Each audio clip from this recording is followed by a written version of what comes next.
பக்தர்கள் பல நூற்று ஆண்டுகளாக காத்திருக்க, நேற்று நேர்ந்த அயோத்திய ராமர் கோவில் கும்பாபிஷேக நிகழ்ச்சியில் நேற்று முன்னின்று நிறைவேற்றிய பாரத பிரதமர் நரேந்திர மோடி புதிய சகாப்தத்தை துவங்கியது என பெரும் ஆரவாரத்துக்கு நடுவே பிரகடனம் செய்தார்.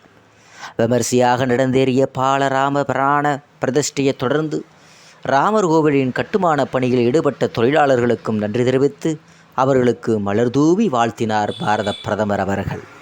புதிய உத்வேகத்தை அடைந்திருக்கிறோம் என்று அவர் கூறியிருக்கிறார்.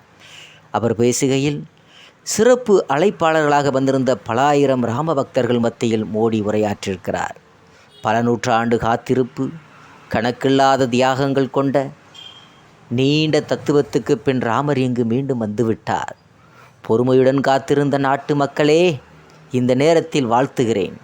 கோவிலின் கர்ப்பகிரகத்தில் இருந்தபோது உணர்ந்த தெய்வீகத்தன்மையை வார்த்தைகளால் விவரிக்க முடியாது.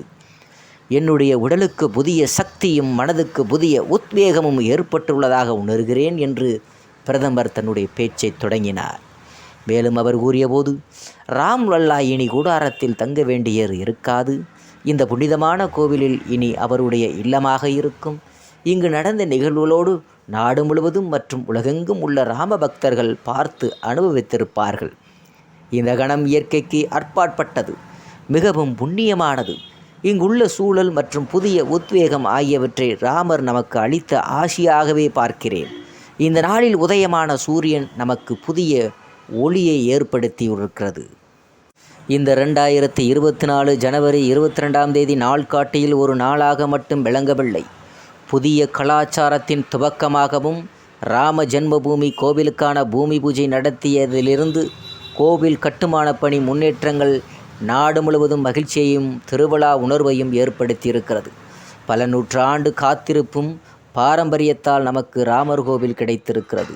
அடிமைத்தனத்தை உடைத்து தன் பழமை பாரம்பரியத்தில் இருந்து புதிய உத்வேகத்தை பெறும் நாடே புதிய வரலாற்றை படைக்க முடியும். இந்த நாள் அடுத்து வரும் 1000 ஆண்டுகளுக்கு பேசப்படும்.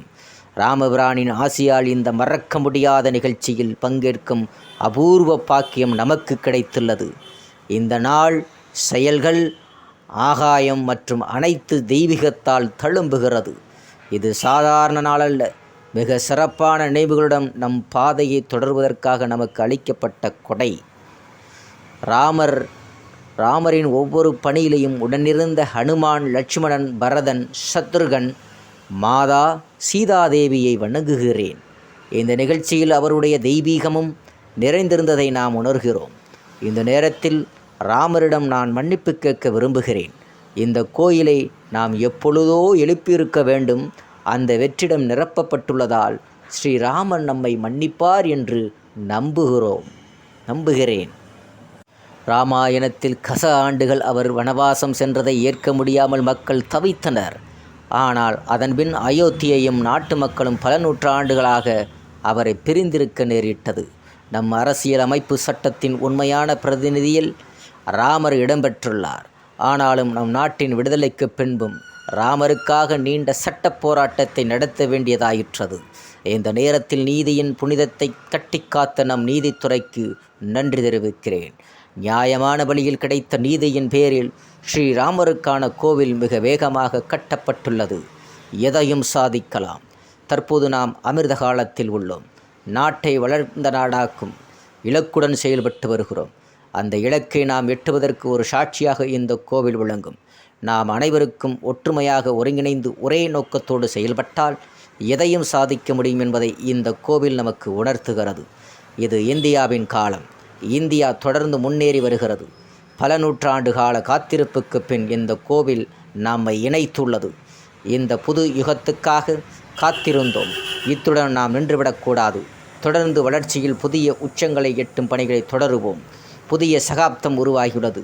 பல புதிய சகாப்தங்களையும் படைப்போம் என்று மோடி பேசியிருக்கிறார். அயோத்தியில் ராமர் கோவில் அமைந்துள்ள ஸ்ரீ ராம ஜென்மபூமி வளாகத்தில் குபேரதிலா பகுதியில் பழமையான சிவன் கோவில் இருக்கிறது. ராமர் கோவிலை நிர்மாணித்த ஸ்ரீ ராம ஜென்மபூமி தீர்த்த ஷோத்ரா அறக்கட்டளையினர் இந்த சிவன் கோவிலையும் புனரமைத்திருக்கிறார்கள். ராமர் விக்கிரகத்தின் பிராண பிரதிஷ்டை முடிந்தபின் கோவில் வளாகத்தில் உள்ள குபேர்திலா வந்த பிரதமர் மோடி சிவன் கோவில் உள்ள லிங்கத்தின் மீது தண்ணீர் ஊற்றி அபிஷேகம் செய்திருக்கிறார். பின் கோவிலை வலம் வந்து வழிபட்டார். சீதையையும் ராவணன் அபகரித்துச் சென்றபோது சீதையை காப்பாற்ற வந்த ஜடாயு பறவை ராவணால் கொல்லப்பட்டது.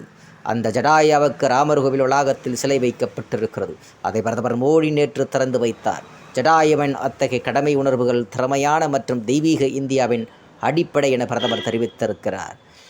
மற்றும் உலகமே வியக்கும்படியாக அயோத்திய ராமர் கோயிலை கட்டி முடித்துள்ள கட்டப்பட்ட பணியாளர்களை அழைத்து அவர்கள் மீது மலர் தூவி பிரதமர் மரியாதை செய்தார்.